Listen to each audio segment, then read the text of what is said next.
Xbox Series X is inching towards the end of its current life cycle, and the whispers of the next-gen console are getting louder and louder. Since launch, it's been quite the ride. We've seen the not-so-great stuff like discs deciding they'd rather stay permanently inside the disk drive, or sometimes getting stuck midway into the disk drive, to the highs like the new Xbox handheld, the ever-increasing value proposition of Gamepass, day one access to game releases, and the wild reality that you can now access Xbox games anywhere you can think of, which is great, but it also leaves us with a few questions.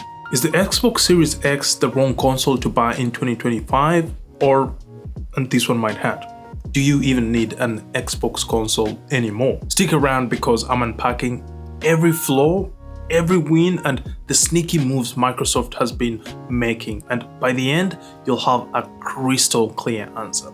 No fluff, no fanboy drama, just real talk. Before we get into the now, we need to rewind the tape and figure out where things really started to go wrong for Xbox. In case you forgot, there was a time where Xbox was arguably better than PlayStation depending on the metric you looked at. The Xbox 360 era was that golden window. Lower price tag, way friendlier to developers, and Xbox Live, easily the best online gaming service of its time. But then Sony dropped the PlayStation 4. And the answer from Xbox? The Xbox One. That's where the cracks began to show. Sony's launch event was all about gamers. Xbox's event, on the other hand, let's just say, if you took a shot every time the word TV was mentioned, TV, watch TV, TV, TV and TV remote, TV experience, TV, TV, TV, TV. You'd probably forget you were even watching a console launch. And to make it worse, Xbox had announced users wouldn't be able to share games with other Xbox consoles via disc sharing, which led to this iconic moment at Sony's launch event. This is how you share your games on PS4. Thanks. At the time, it was a mic drop moment that sent shockwaves across the gaming industry. The Xbox One launched feeling a lot less like a gaming console and more of a glorified digital set-top box. By the end of that generation, the PS4 had sold double the units of the Xbox One. Fast forward to the next generation, both Sony and Microsoft dropped their new consoles. Xbox rolled out the more powerful Series X and the cheaper option, the Series S. From the outside looking in, it looked like Xbox was planning its big comeback, but then the first seam started to split. I'm talking about gaming discs getting stuck halfway through the disk drive, which coincidentally perfectly aligns with my next talking point: the issues the Series X has faced. In case you missed it, there were some early horror stories with the Series X, and no, I'm not talking about you losing a ranked match because your controller batteries died. I'm talking about game discs getting stuck halfway into the disk drive. Causes range from dust buildup to random objects somehow finding their ways into the slot. As for solutions, one Reddit hero suggested brute forcing it in, and while it worked, unless voiding your warranty sounds good to your ears, I wouldn't recommend that.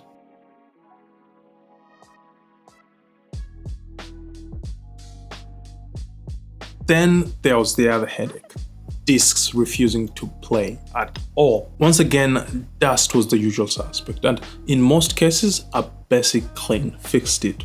But here's the thing: while physical games are awesome for collectors and resale value, in my opinion, I think these two issues nudged Microsoft towards releasing a digital-only console, more so for those who wanted a more powerful console with a little bit extra storage doused on top.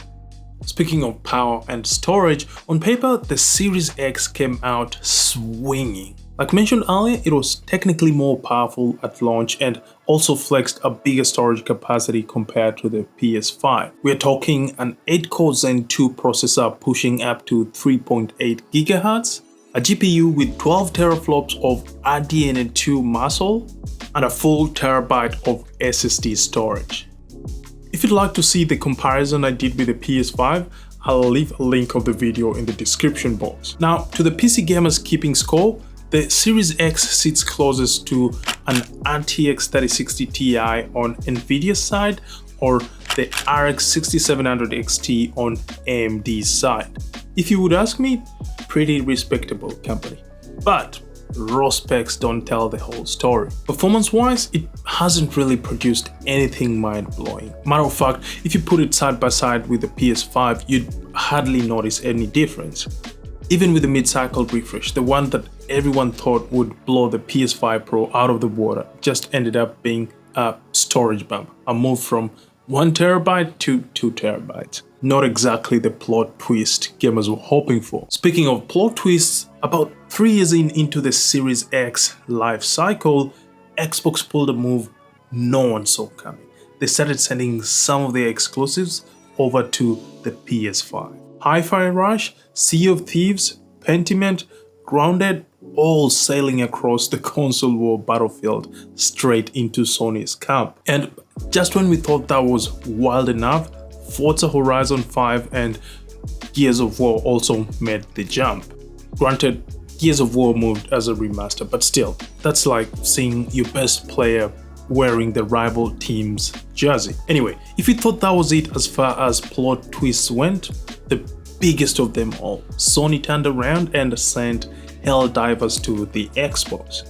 Now, knowing Sony, it's the kind of company that likes keeping everything locked tight into their ecosystem, making everything else bend around their rules. So when they did that, it for sure caught everyone off guard. Now, before anyone lights up the comment section, yes, I know these titles are also on PC, which actually brings us to the real question. Do we even have exclusive titles anymore? In my opinion, not exactly, because PS5 games eventually make their way to PC. Now, granted, that might take a few years, but it eventually happens. Xbox, on the other hand, their games are everywhere, and with the Xbox app backed into Windows, anything you can do on your console, you can do on your iPad, your phone, your TV, you name it. Now, come to think of it, that right there is where Microsoft's master plan starts to show. They're not just selling you consoles anymore, they're selling you into an ecosystem, and the glue that's holding it all together? Game Pass. Think of Game Pass as the Trojan horse of gaming subscriptions. You sign up for day one access to new releases, but suddenly you've got a library of hundreds of games. AAA titles, indie titles, classics, all ready to play across PC, your console, even your mobile phone via cloud streaming. You can start a mission on your Series X while at home, pick it up on your laptop while at a cafe, then on your way home on the train, you can sneak in a few missions on your phone. And it's not just new games. Xbox has one of the strongest backward compatibility programs in the industry. We're talking original Xbox titles, Xbox 360 favorites, Xbox One hits, all playable on the Series X, often with performance boosts and higher resolutions. For long-time gamers, it's like having your entire gaming history in one box without needing to have a graveyard of old consoles hooked to your TV. In saying that, here's the not-so-great part: digital license locks. Cancel your Game Pass subscription and the games you downloaded disappear into thin air. Sure, your saved data will still be sitting in the cloud waiting for you, but the games themselves, you'll have to either resubscribe or buy the games outright. It's a reminder that while this model feels like ownership, it's really a rental with packs, and that's the double-edged sword in this model. Game Pass and backwards compatibility are so good, they make the console itself feel optional, and that leads us to the bigger question. Is Microsoft still in the hardware game, or are they quietly walking off the console wars to focus on software? Think about it. At its core, Microsoft has always been a software company, and the way things are shaping up, that could very well be the direction they are heading. Hardware sales are low, but revenue is somewhat okay. How, you may ask? Well, part of that story might have something to do with the best-selling game of 2024, the Call of Duty franchise, a game owned by Activision Blizzard, which Xbox just happened to acquire in late 2023. Yep, I doubt that's a coincidence. Now, whether they transition to a software-first strategy is something we'll have to wait and see. In the meantime, their newest hardware with Xbox branding is their handheld Xbox ROG Ally and the Xbox ROG Ally X, and these two are the perfect segue to remote play. Now, remember a little earlier I mentioned you could download the Xbox app on your phone, your iPad, and even on your smart TV and game without ever needing to buy a console? For those who are new to gaming, that is remote play. After years of waiting, Xbox finally gave us a dedicated remote play device. Now, before the comment section starts typing in all caps, yes, I know it's technically not a first-party Xbox handheld. It's an ROG Ally X with Xbox design tweaks and branding slapped on. But you know what? It still counts. We finally got an Xbox handheld and I can't wait to lay my hands on it when it eventually drops. Speaking of laying my hands on something, the controllers are by far the accessories I've touched the most. Since release, we've seen quite a few, from the stock controller that ships with the console, the Pulse Red, the Shock Blue, the Scarf Instinct, the 20th Anniversary Edition, and my personal favorite, the Xbox Elite controller. Starting with the stock one, I like the simple, familiar design that's been carried over from the days of the original Xbox. It's comfortable, reliable, but my biggest gripe with it still runs on AA batteries. Sure, you can use rechargeables, but I'd love to see the next-gen console launch with a controller with a built-in battery as standard. If the Pro controller, the Elite Series 2 can have one, why not the regular one? Speaking of the Elite Series 2, that controller is a customization playground. Adjustable triggers, swappable levers, interchangeable D-pad, you can customize it however you want. Speaking of which, the visual customizations were endless until about 6 months ago when they shut down the Xbox Design Lab while they worked a new deal with payment processors. Good thing they figured that out a few days ago and you can now go back to making your controller yours. Other than that, there hasn't been a whole lot of movement on the controller side of things. It's like Xbox found a formula they liked and just stuck with it. But controllers are just one piece of the Xbox puzzle. Since the launch of the Series X, we've seen a web of accessories designed to make the console experience more immersive, convenient, and, let's be honest, more expensive to our wallets. We got the official Xbox wireless headset, which for the price offers solid sound, a comfortable fit, and a surprisingly clean mic, perfect for trash talking in Call of Duty. Then there's the Seagate storage expansion cards, which at the time was the only way to increase your storage without losing the speed benefits of the internal SSD. They started with the terabyte option, then added 512 gigs and 2 terabyte versions over time, although, let's be honest, those prices still hurt. On the more niche side, we've had media remotes for those using the Xbox console as their entertainment hub, charging stations from both Microsoft and third parties, and branded flight sim gear like the Thrustmaster holders for flight simulator fans. Then there's one of the most interesting partnerships yet, the Xbox MetaQuest 3S. It's not a native VR headset from Xbox, but it lets you stream your Series X library onto a massive screen inside the Quest, turning any room into your own private gaming cinema. No motion control, no VR exclusive Xbox titles, just immersion and portability. Now, here's the thing.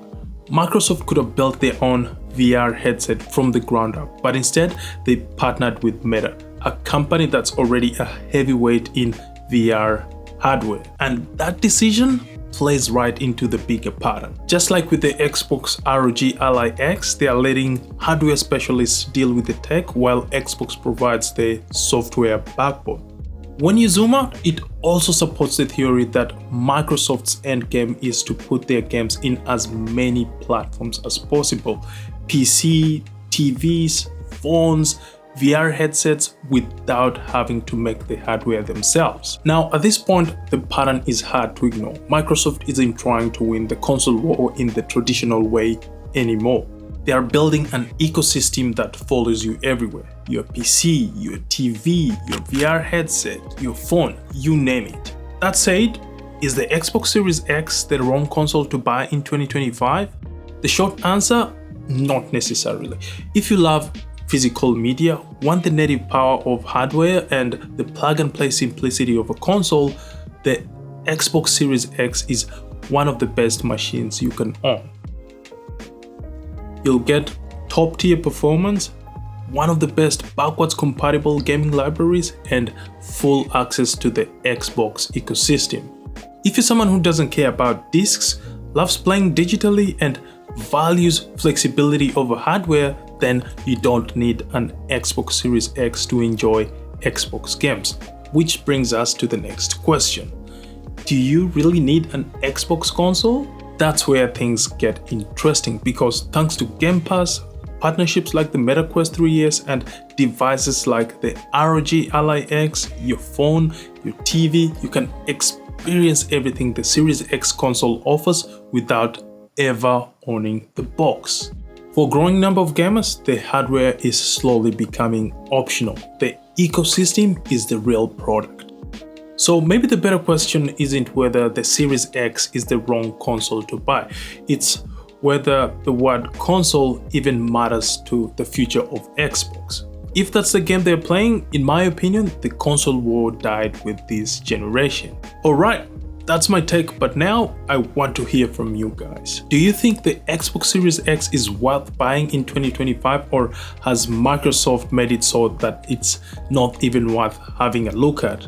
Let me know your thoughts in the comments. I read every single one of them. If you enjoyed this breakdown, a like really helps the channel. And if you want more deep dives on tech, gaming, setups, here's another video you'll enjoy. And while enjoying it, don't forget to like, share, and subscribe, because I've got a lot more content coming. Until then, people of the internet, I'm signing out. See you over here.